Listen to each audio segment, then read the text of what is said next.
We're all traveling around Australia, and the golden rule is you never buy a property when you are on holiday. True story. We're going to talk about that. Stay tuned.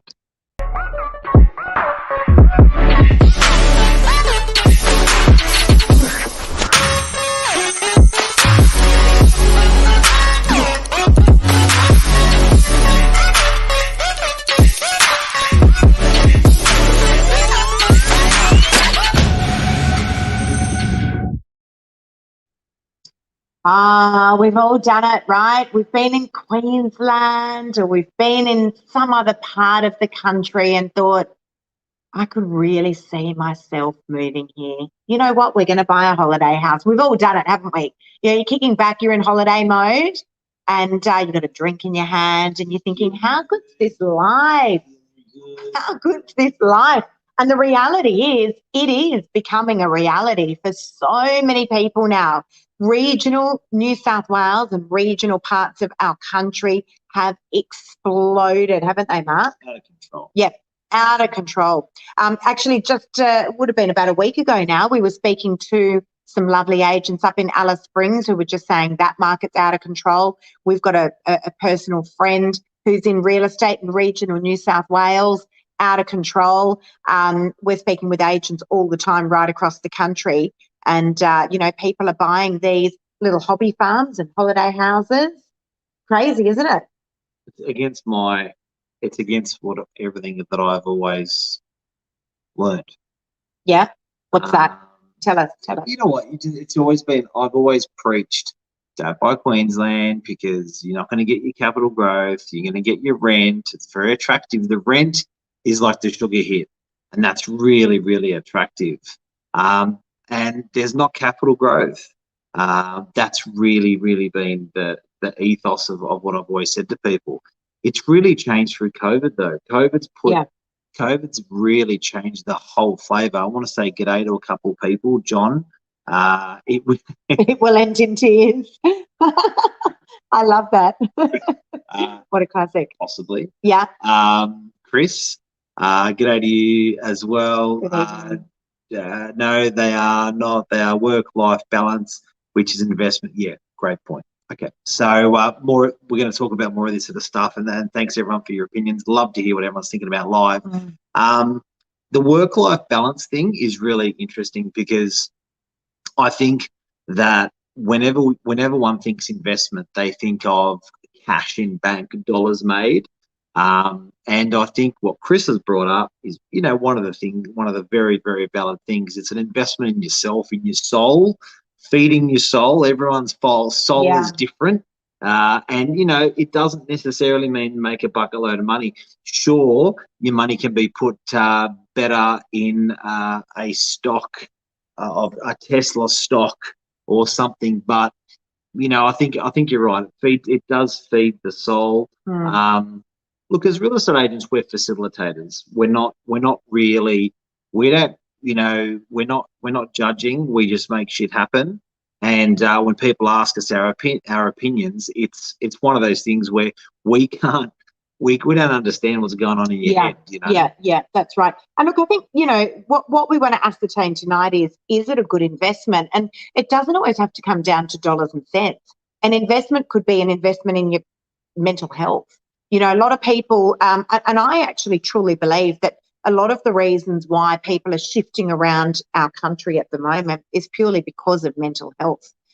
Because, if it comes down to dollars and cents, we don't yet know if it's a great investment if you're selling up in one of these, big out of one of these big suburbs in the eastern suburbs or the northern beaches or wherever it may be, and you're going to be buying in Tamworth. We don't yet know, right? Because the real estate, we're all going through this real estate wave at the moment. But is it really dollars and cents, Mark? A lot of people are saying, you know what, I'm kind of done with this stressful life here of living in the city. I'm going to get out of here, go and live a bit of a quieter life, be on a bit of acreage, let the kids run around, and just live a more peaceful, serene life. I think that's what a lot of this is about as well. Yeah, and look, I think and also this money injection or this purchase doesn't necessarily mean a shift in your whole life. You can just buy something there and rent it out. But, doesn't mean if you're on a holiday and you buy something, you're moving the whole family there and it's all over in Sydney. Yeah. But I think that, a lot of people, look, been an agent for 25, 30 years. A lot of people have come to me over that time. The biggest struggle that I have with this purchase that people are making is I know, and look, don't get me wrong, I'm always going to spruik Sydney. Like, you're talking to a Sydney real estate agent. Yeah, that's right. We're always, like it or not, that's in Yeah. our DNA. We are blindsided by Sydney property. But I think at the end of the day, what I've always said to people, and I still think it rings true, COVID or not COVID, is I don't know if COVID is such a short-term event. It feels like we're in shit deep, knee deep in COVID. Yeah. And I just don't know if it's going to be something, Lise, that's going to be short-lived. No, this is it. Is this going to be our life for the next 10, 20, 30 years? This is life. I mean, this is obviously our opinion, right? And we're open to what you guys think, but this is truly life now. I mean, what they say that it takes, I think it's, 3 months to create a habit. Correct me if I'm wrong, but, it takes a certain period of time to create a habit. Now, we've all gotten into the habit now of traveling around our country. We've all gotten to the habit now of going to Byron Bay or going up to the Hunter Valley. Everyone's found their groove. Yes, sure, we're missing international travel, but it's not so bad traveling around Australia.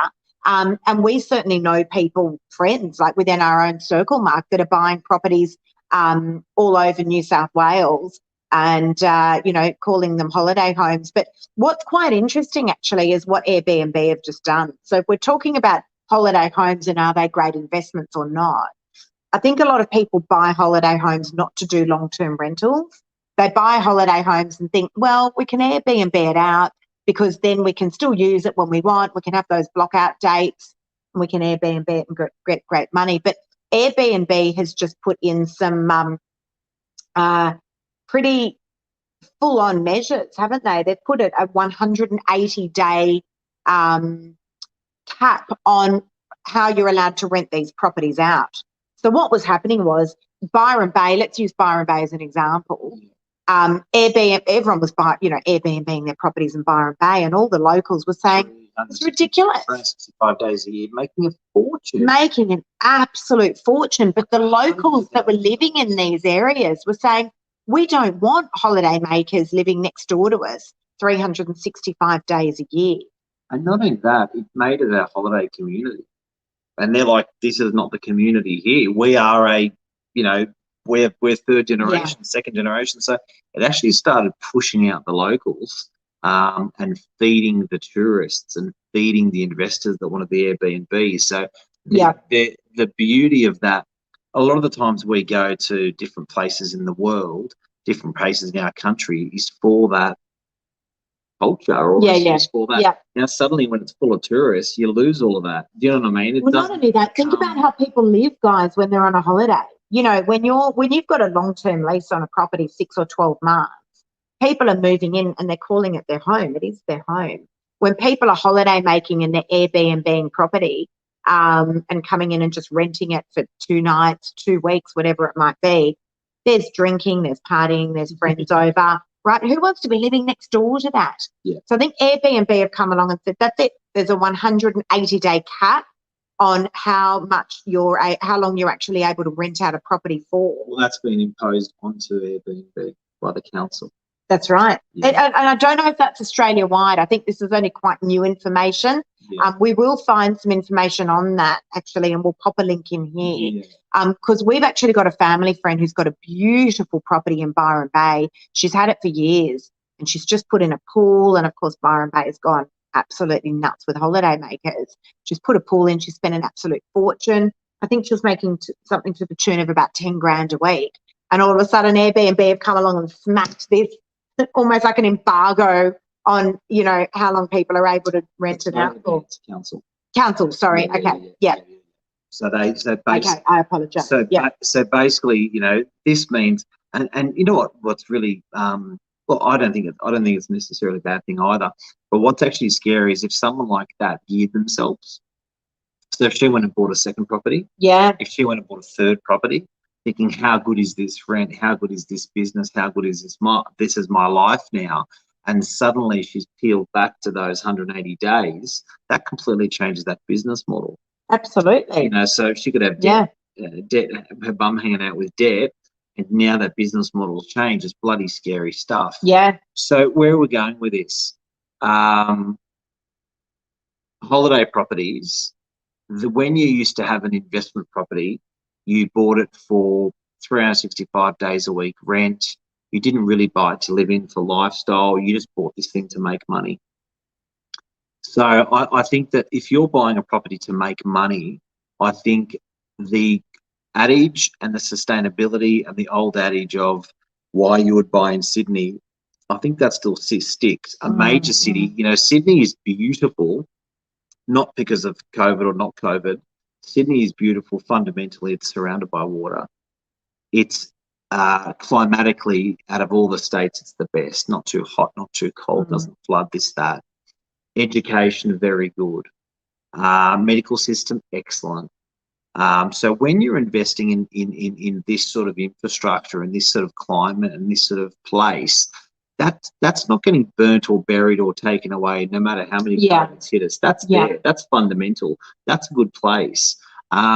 Something that I think everyone is missing about this whole holiday thing, that everyone is missing, is that when there is unlimited land or unlimited real estate, you're not that special anymore. The thing I like about our planning in Sydney is it's very hard. I can't just go build a unit block anywhere. No, that's right. And that makes it so, okay, let's talk about it. Let's talk about these glasses, right? If these are the only glasses in Australia and they are sought after by everybody, they are, you know, like a diamond, they're going to be sought after. Suddenly, if I'm making a million of these, they're not worth anything. Yeah. So I think you've got to watch this, guys. When you're looking at property and when you're looking at holiday properties and purchasing out of the area, I think a beautiful thing about Sydney is it can't be replicated easy. Planning controls are tight. People are looking for that and are seeking that, and that pushes the price up for Sydney property. Yeah, agreed. And this whole rural property lease, I don't believe that. I think it's not that tight with planning. It's not that. There's acreages everywhere. There are. I agree. There's sexy and sought after and beautiful through COVID, but every time it doesn't. Not only that, I think, you know, people are overpaying for a lot of these properties. So, you know, everyone all of a sudden went and swooped to Byron Bay. You know, when we were all sort of, you know, in realised that we couldn't travel overseas, you know, all of a sudden Byron Bay, I was laughing with you about it, Mark, and saying Byron Bay's almost become the new Aspen of New South Wales, right? Everyone's like, I'm going to Byron. Everyone's like, wow, you're going to Byron Bay. You know, it almost became the new Aspen. But those property prices just went through the roof in terms of people going up there and even buying holiday homes. But if you start to look around the outskirts of some of those areas, I think that's where you actually find the true magic. I really do. You know, I think that is where the true magic is found. I mean, we know someone who's recently bought in Mullumbimby. That's not an area that ever in a million years we would think to go buy in. This particular person picked up a holiday home up there for quite cheap. About 6 months ago now, they paid about $850,000 for a 3-bedroom home, and they rent it out. They're not using it as a holiday home anymore. They're renting that property out long term for $1,250 a week. And it's worth 1.2. That is, and it's now worth $1.2 million in the last 6 months. It is absolutely bananas. It's bananas. I'm calling it bullshit. Why? I don't like it. Which part of it? All of it. Okay. Do you want to reiterate? I still believe the investment ethos of buying under your nose, where you can get something fixed straight away because you know the plumbers, you know the electrician because it's only down the road, where you know the rents. If you're going to spend, okay, say, you know, the average home is $1 million or 200 in Sydney, right? I think it's 1.5. Say you're going to buy an investment for 500-600. Now that's the fortunate few. You're talking maybe 5 or 10% of Australians that have an investment property. They got one investment property. And if you want to really get it right, if you want to nail that shit and you want to be a professor around it, make sure it's under your nose. Yeah, but hang on, you're talking about investment. Money. We're Money, talking money, about money, money. holiday houses. I'm talking about money. So, you know, I'm saying it if I'm- depends. It depends. It's a horses for courses, Mark. Different people for different things. Okay. Some people are looking at it from a money perspective, and I understand that. Some people are saying, I want a holiday house. We're not going to be traveling for some time now. I want to go and buy something that's maybe 2 or 3 hours drive out of Sydney. Is that going to be a good investment? I disagree. I actually say yes, it is, because investment money-wise, who only knows, right? We're too early days into this whole new COVID life. I know.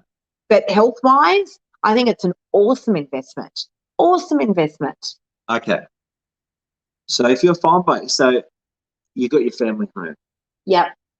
paying it off. Yep. You're going to buy investment property, put all your eggs in another basket, a second basket. Don't you want to be sure that this thing's going to cook? Don't you want to be sure that this thing's going to be able to rent?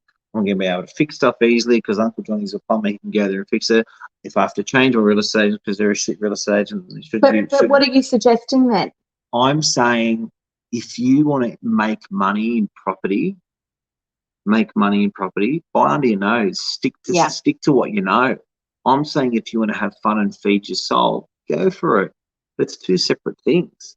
So what are you suggesting then in terms of holiday homes? Are you saying that investment-wise, buy what's under your nose? Yeah. Holiday-wise, just go rent something. Just go Airbnb something a few times a year. And you know what? Go and stay and live in a different country town every year for 3 weeks. Yeah. Rent it, stay there, enjoy it, and do that for 20 years and see all of Australia. Feed your soul. I get feeding your soul.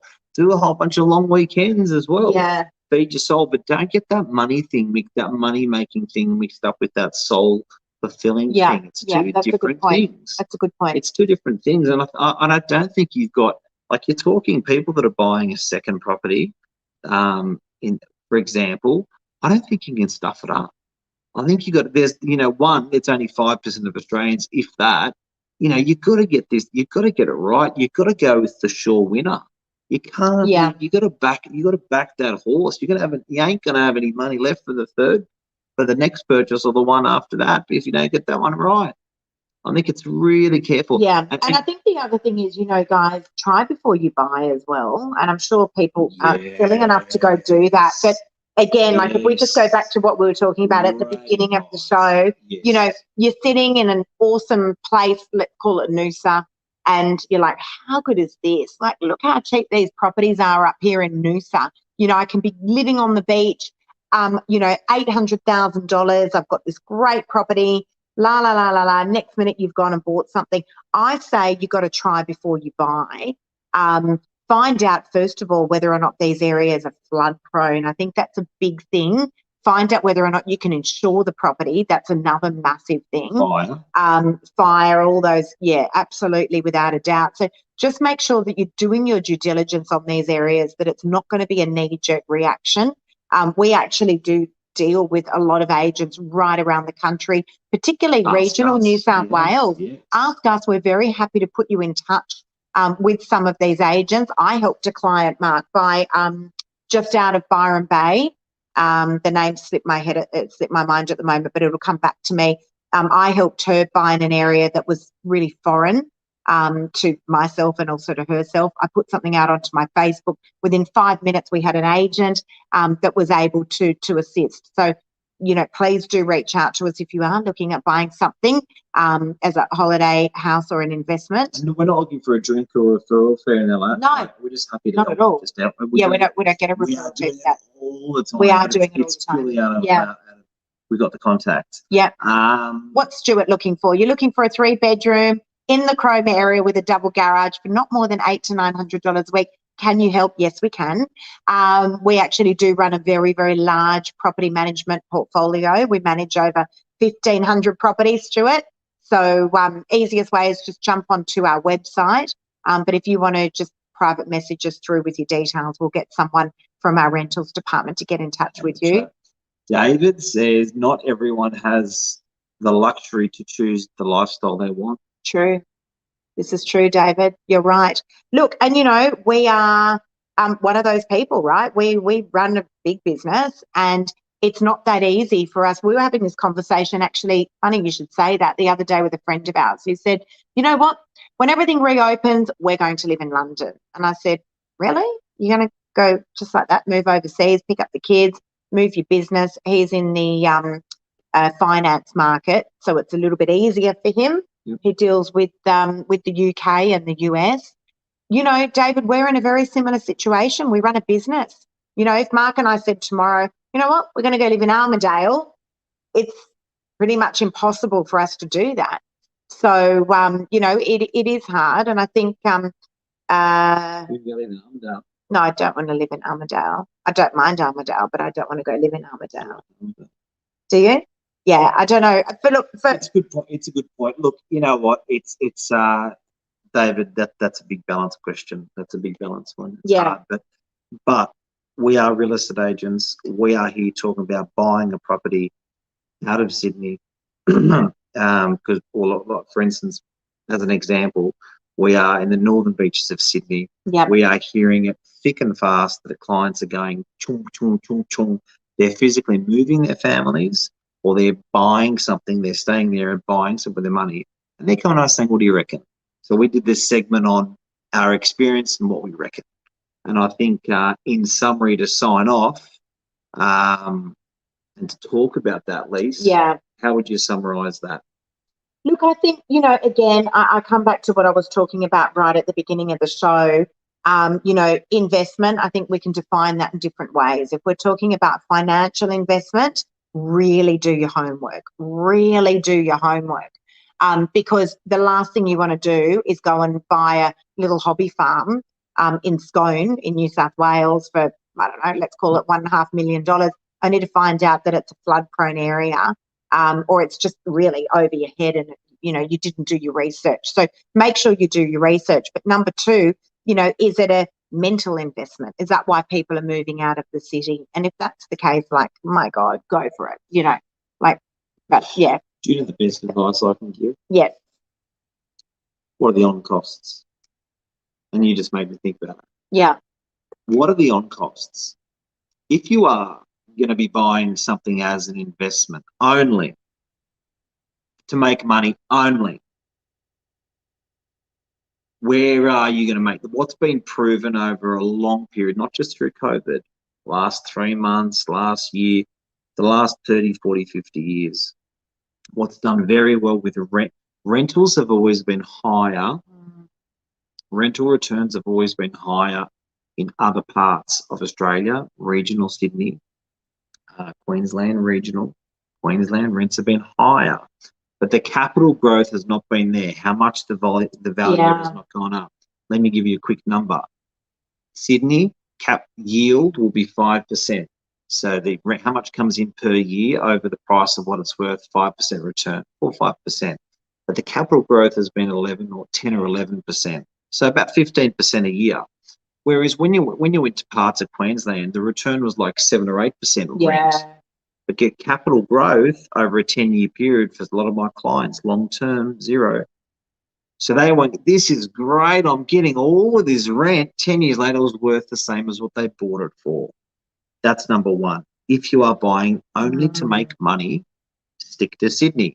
My opinion. Well, Mark, it's an opinion. It is an opinion. Right? Yeah. Now, number two is if you are buying to feed your soul and enrich your soul, be really careful of this thing. And I mean real careful. After you've purchased what you've purchased, what's it going to be worth in 10 years? You're not going to be getting a rent on it all the time if you're going to be living in it part of the time. What's the thing going to cost you every year? Are you buying tractors? Are you having to install the property? Are you going to the hardware every time you go to visit the place? Well, hang on, you've got to furnish it. Someone's got to mow those lawns on that farm, because you don't want to be leaving it for 8 weeks, or if you're only going up there on school holidays and things like that, someone's got to look after it. Does it need a caretaker? Does it need cows? Yep. What does it need? Do the kids want horses to ride? It's Right. like a boat. With a I think boat, it's a never ending. I personally think it's a never ending money pit. That's what I personally and it think. is. So make sure your soul's Yeah. really, really hungry to be really empty to be filled, if that's what you want, acreage and stuff like that, on a holiday home, because these things Yeah. are gonna suck you. They're like a boat. So the boat's great. The best days when you So the true. best days when you buy it, and the best days when you sell it. Yeah. So with The boats, best boat's always someone else's. someone That's the best boat else's, to have. someone else's. Because with the boats, shit, I didn't realize how much it was going to cost to run. Yeah. And shit, I didn't realize how much in value it eroded. And these holiday places can be the same. I may be wrong, but I'm talking very broadly. If you're going to stick with investment, stick with what's under your nose and what you know. And if you're going to buy a holiday property, be careful. It's safe. You know, we're talking about a lot of money now. I think, you know, with a lot of these regional properties, they used to be cheap. 400 grand, No, but 600 they used to be grand. cheap, Mark. Yeah. You know, you could sort of throw $300,000 or $400,000 at it, and you'd be able to buy yourself a little hobby farm or a cute little house. Yeah. You know, on an acre. These days, they're a fortune. They've gone through the roof. So we're not talking about small amounts of money anymore. Not only that, we haven't even talked about financing the thing. You know, to get rural finance on a lot of these properties, my God, it's hard enough It could be on an investment property in DY, let alone a rural property. Well, that's So right. be That's careful a really with good that, point. guys. You could be costing you another 1 or 2% in interest. Yeah. It could be costing you an extra Yeah. 10 or 20% in your deposit. So instead of only needing a 20% deposit, you could need a 30, 40, 50% deposit. Correct. If it's like that. It's very David, different, thank you guys. for the chat, Financing. guys. I'm working towards a hobby farm to enjoy while waiting for a subdivision opportunity. Is this a good You idea? may be waiting a long time. That subdivision opportunity, that's like waiting for the rain. Low maintenance, hobby farm with potential subdivision, good idea. I just think that whole potential subdivision thing, I don't like the word potential. I think it's in God's hands a little bit with councils and stuff like that. So be Sure careful. things are always better. Yeah, just be careful. Absolutely. Make sure you're doing your due diligence, guys. I think that's really, really important. Make sure that you're speaking with a broker. Make sure that you're getting really good legal advice. Because often when things are in unfamiliar territory, right, this is where we go, I don't know how I got myself into that, and I don't know how I didn't think about it. My last parting words are, my dad always told me, stick to your knitting. And I reckon that is the best advice ever. Stick to your knitting. Stick to what you know. That's, you know, I'm always order. Mark's a little bit more chaos, but I'm always the order one. And that's, you know, I've always stuck by that motto. Giddy up. That's it. See you guys. Hopefully that's helped everyone. It helped everyone. Yeah, I hope so. It's a chat that's being around the coffee table, around the dinner table, around the restaurant table a lot. And we're two pros in the business, summarising all of these conversations and experience putting together for you tonight live. That's it. That's a wrap. Love you. See ya. Bye. Bye.